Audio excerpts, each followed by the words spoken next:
Herbie didn't come in with no charts.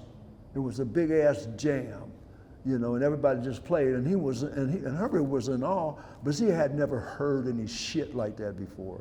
He handpicked certain people that came with it. Everybody that was playing came with it. You know, Herbie didn't add, Herbie was learning how to get funky. He was not funky at all. Okay, Paul Jackson was funky.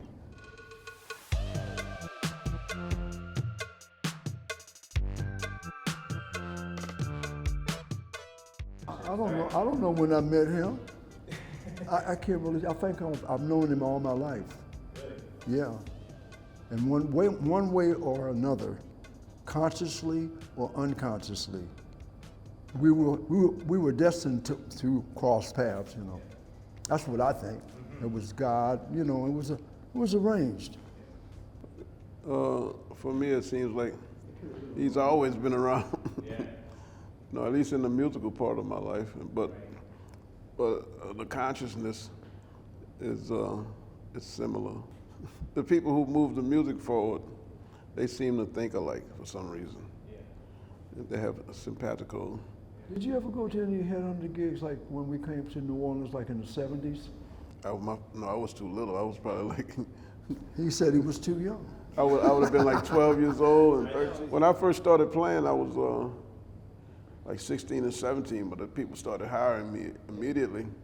So I used to play at a place called Mason's Las Vegas Strip, and you couldn't be in the club if you weren't 21. So I had to stand behind a curtain and play. And the people were like, who's playing saxophone? And then they had like a little hotel on the side. You went there too, huh? No, dubious merit, but the band had a dressing room in the hotel. So I go in the dressing room and they're like, who's this little boy in the room? Right. They're like, that's a saxophone player. They'd be like, what? Because you know, they were all in their 40s and 50s playing R&B and funk and soul music. New Orleans R&B and funk. We did the first Headhunters. 73? The first was 73. I mean, we did it in 72. Yeah. Well, that, you know, it's funny how that happened. We actually recorded that in somebody's apartment. Really? Yeah, funky. It was a studio in an apartment in San Francisco. The guy had a 24 track in his bedroom. The machine, the desk was in his bedroom. He had us out in the living room, and all we did was jam. Okay? Herbie didn't come in with no charts. It was a big ass jam, you know, and everybody just played. And Herbie was in awe, but he had never heard any shit like that before. He handpicked certain people that came with it. Everybody that was playing came with it. You know, Herbie didn't add, Herbie was learning how to get funky. He was not funky at all. Okay, Paul Jackson was funky. And he taught Herbie a lot. He taught him Paul Jackson was funky, okay? He brought the funk to it, and then when Michael and Paul played, because they were so close, I mean, it was like Abbott and Costello, you know what I'm saying? Like Hall and Oates, you know? They were tight, really tight, man. So they would play shit, and they play out together all the time. The barbecue place was next door. It was funky. It was hot. It was textured. It was some potato salad and some coleslaw on it. They were on the radio. So I just remember, I was like, that sounds real good. I wasn't even playing music then, but I was like, wow, this and that. So I remember all those, and back then they had the long playing songs. So they'd be playing it forever. It'd be like 10 minutes. 17 minutes. It was something like 15 minutes long. You'd be on the radio. And they didn't but cut they would it. play the whole thing. They played the whole thing. So you'd be grooving forever, like, and it'd become ingrained, all the things that they don't play in the arrangements. The young people, you got to hear that during my era because they played these long versions of songs. You know, very few. The club mix. There are very few jazz songs that got on the radio, and Headhunters, the song Chameleon was played on R&B radio, and there were only a few people like Cannonball Mongo was on the Santa radio. Maria, Cannonball Adderley had a song called Mercy, Mercy, John Mercy. Handy was on the radio. Yeah. I was fortunate enough to sneak through in the 90s on urban radio. And they put one of my songs in permanent rotation in the smooth jazz circuit. So that's fortunate. Because I loved them, and some kind of way I've been fortunate to be around people that are really, the music that they play I love. And it has all of the tenets that I like, because they come from a lot of different places. And some of those places are stretching the music far as it can go, keeping the groove, you know, it's dance music, it's intellectual, it's soulful, and it's tied into antiquity. So all of these things that I think are important for what I want to do with music, they had already achieved those ideas. And when they said, you got a chance to play this music, I had no choice, you know, because it's a great honor when musicians who have changed the scope, not once they change, added to the scope of possibilities, when they consider you, that you've done some kind of work that they consider, this guy can come with us. It was automatic. It really kind of, you know, it kind of happened naturally, organically. You know, it's funny, people they water their plants in the yard, and who's watering it in the wild? Nobody's out there, you know, it's just, it's chemistry, you know, and Donald, you know, he's, I mean, wow. I mean, I've listened to some Donalds in my life that played saxophone. Lou Donaldson. That's a Donald. I mean, there was some more, but I'm saying, you know, they're iconic people. I'm a jazz aficionado. When I was a kid, I was very much, the first record I ever bought was called Monk Mysterioso. I was 8 or 9 years old. So that's pretty, when I think about it now, I say, wow, that's pretty far out. So, you know, I've been listening to saxophones because I was a saxophonist professionally until all my horns got stolen. And so and they didn't steal my percussion. So God said, I guess that's what you're gonna do. And I'm thankful for that. It was I didn't get distracted. I still play, but you know, I love saxophone. So like you know, there's some great guys that was playing. You know, back in the day, some guys played many horns, like Eric Dolphy could play a lot of woodwinds. Yusef Lateef could play a lot of woodwinds. And, but Donald was like, you know, I always tell people, he's got to be amongst the top 3 on the planet playing his horn. You know, it's just, I don't know, it happened. And we kept rolling, and Donald Harrison is not only a great musician, he's a good father. See, there's a whole lot of things that make him what he is, and he's not a teacher, he's a sharer, which is greater, because he always puts his students, he's on the same level as them, and they can receive from him. So I've watched him cultivate young artists into monsters. You know, he knows how to picture people, he knows the right temperament, when to shut up, or he can get forceful too now. I've seen him get down. You know, I've seen him get, you know, salty with a person because they weren't approaching things correctly. So, you know, we had, in the Headhunters, there was a guy named Benny Maupin. He played on Bitches Brew. But if he had to play the shit Donald played, I don't think it would happen. He's more, you know, Donald can play I don't care what it is. I don't care what it is. And everybody can't, like George Dukes used to tell me, Bill, everybody ain't able. You know, just not able, you know. So I love this man. I mean, I do anything, I will play with him if we get paid or not. It does fucking matter. You know, it's just he's a good guy, you know.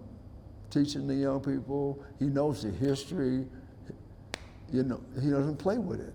You know, I don't play with the history, you know, with my African stuff, that's not a game, you know. They call me the bongo player. I said, well, where do you see some bongos? In fact, they're not even called bongos, it's bongo, fool. You know what I'm saying? You know, what can I say? We already had the band. You get Kyle Roussel, the pianist, I've been using him for over 15 years as a pianist. He recorded on a recording called Platinum. I had to be 12 years or so ago, down on the deal too. You know, we've been like, and it just didn't happen overnight. We spent time together. Kyle is like, I watched him and said, wow. Well, he's got all the ingredients. And now when he plays, I say, wow, he's grown. His maturity and his phrasing and what he plays. Donald was a monster with that. He'll say, well, he's still got a little ways to go, but you know, I like the band. Chris Severin, oh my God, you can't get better.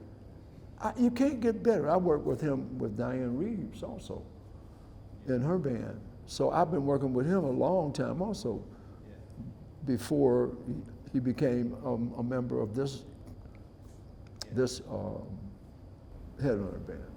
I just say this about Chris and Mike Clark.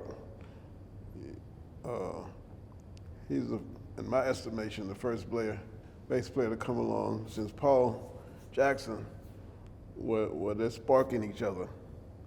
You can hear they just keep moving together to higher levels, and you better be ready for them because it's some ignition, you know, between those two that I used to feel when I luckily had the chance to play with them.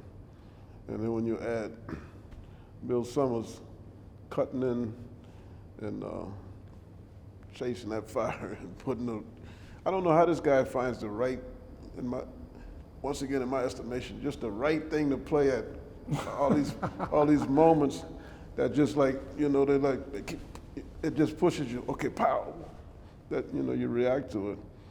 But in the middle of that, he's also sparking some stuff, but he can find something in the middle of those two guys. I don't know if that's the way you think, but it feels like. We didn't even mention Michael Clark until just a moment ago. On that first record we did, Headhunters, it was Harvey Mason. And Harvey was making so much money in LA, he didn't want to go on the road because he would have to give up his spot. Once you leave for a couple of weeks, it's over. Somebody else is going to get the gigs. And they may even move you out because, you know, whatever that is. But Mike, when I met Mike, here's this white drummer, right? Herbert is auditioning all kinds of guys that are considered really good. And Paul Jackson, who played bass with the Headhunters, I mean, he and Jaco Pastorius were like this. They were really close. So the way he thought rhythmically was unique. No one could play like Paul. No one, nobody. And and Michael Clark was his roommate. So he said, man, he told Herbie, he said, well, man, let's try my roommate. The shit was on, it was fire. Every record after that, it was Michael. And me and Michael lead the band now, along with Donald. I would definitely have to say Donald was an integral part of what we do, you know, and definitely a part of the leadership. There ain't no ego. Drop the fucking ego. There's no ego. There is no ego, period. It's just like laugh, if it ain't fun, I'm not doing it, okay? If it's not fun, okay, I don't want to do it. That's a very, very important part of it.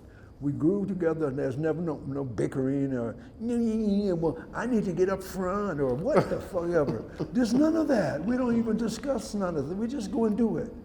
And it turns out right. I'm just looking to do my part in the middle of all this, well, genius, just if you can find. I always tell my students, if you ever make it to the 100-yard dash in the Olympics, you're amongst the best.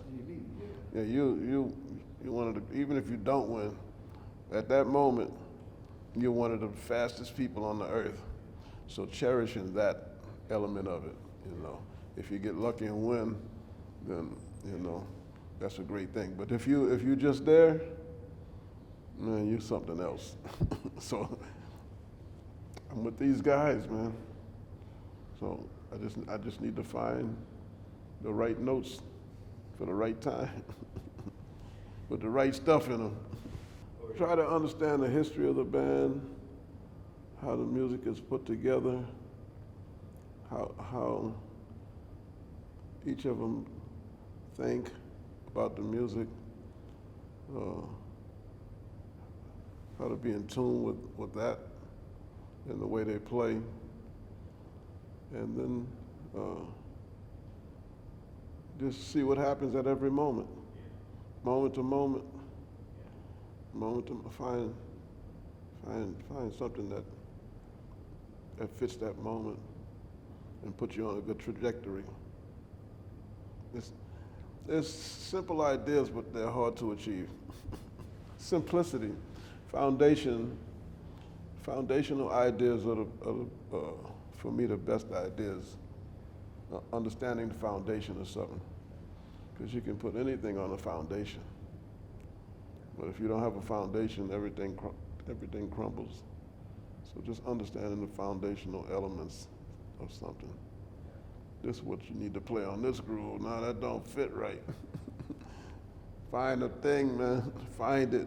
Keep finding it. Keep finding. You're gonna keep growing. Over time, you'll keep growing and finding the right stuff for those moments.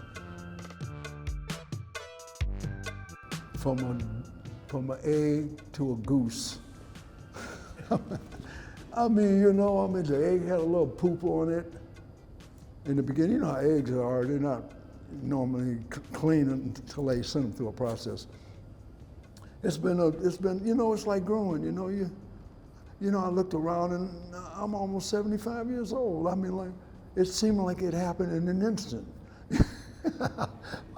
I mean, and you see growth, like Herbie, I don't know. There were certain things for me as a percussionist, to be very honest, it's very, very serious to me.